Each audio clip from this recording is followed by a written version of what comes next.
Сәлем достар, баршамыз білетін жантақ өсімдігінің баршаңызға таныс шығар.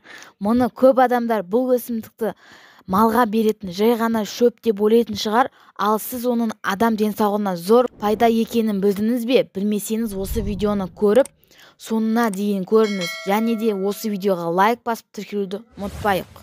Жантақ өсімдігінің емдік қасиеттерінің халқымыз ерте заманнан-ақ пайдаланылып келген. Жантақ шөбінің тамыры да, оның сабағы да, масақтарының да емдік қасиеттері мол. Жантақ өсімдігінің құрамында С витамині, каротин, эфир майлары, гликозидтер, хлорофит, саронин заттары, қан суда еритін органикалық С және К дәрумендері, бояғыш заттар шайып кездеседі. Медицина саласында жер бетінде бір бөлігі пайдаланылады. Жантақ сабақтарын құрғатып, ұнтақ түйінде дәрілік препараттар жасайды. Жемісі мен тамырынан дәрі-дәрмек өндіреді. Жантақтың іш жүргізетін және несеп айдайтын, тер шығаратын, өт жүргізетін және қабынуға қарсы әсер ететін қасиеттері бар.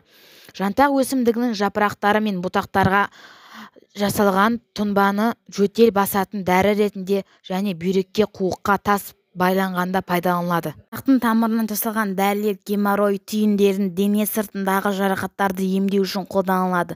Жантақтың жаңа гүлдеген кезінде гүлін жинап алып, суға қайнатып, асқазан, ішек ауруларына қарсы ішеді. Жантақтың тамырында суға қайнатып, тізе, буын ауруларына, жүрек соғысы нашарлағанда және тамақ ауруларына ем ретінде пайдаланылады. Халық емшісі Асхат Қабыл қазіргі таңда жантақтың түрлі тұнбалар әзірлеп, ем ретінде пайдаланылып отырғанын айтады. Мен кәсіби дәрігер емеспін, сондықтан жантақты ғылыми тұрғыдан зерттеп, дәрі-дәрмек дайындап жүрмін десем әбестік болар.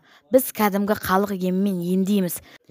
Әжелеріміз айтқан емді қолданамыз. Жантақтың адам ағзасына пайдасы көп, сондықтан одан емдік қасиеті бар тұнба дайындауға болады. Мысалы, 20 грамм тамыр үгітіндісін 300 грамм қайнап тұрған суға салық жабып, ыдыста 30 минут бұқтырып сүзіп, ас алдында жолып, 3 ас қасықтан күніне 3 рет ішеді.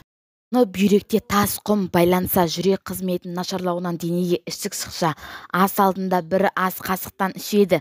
Күніне 3 рет жантақтан қайнатпа жасайды. Ангина, экземалары, әйел адамдардың спецификалық ауруларына қарсы асқазан езвасына қолданылар деді. Сондай-ақ жантақтың суыққа қарсы ыстық түсіретін, жөтелді басатын, жараның аузын жиыратын, зәр айдайтын, іш қатуын болдырмайтын қасиеттері де бар екен. Бұған қоса, жатыр мойнының эрозиясы, іріңді отит кезінде жантақ ваннасын қабылдау керек екен. Дегенмен, мұндай емдерді пайдаланбас бұрын емдеуші дәрігеріңіз кеңесін алғаныңыз дұрыс.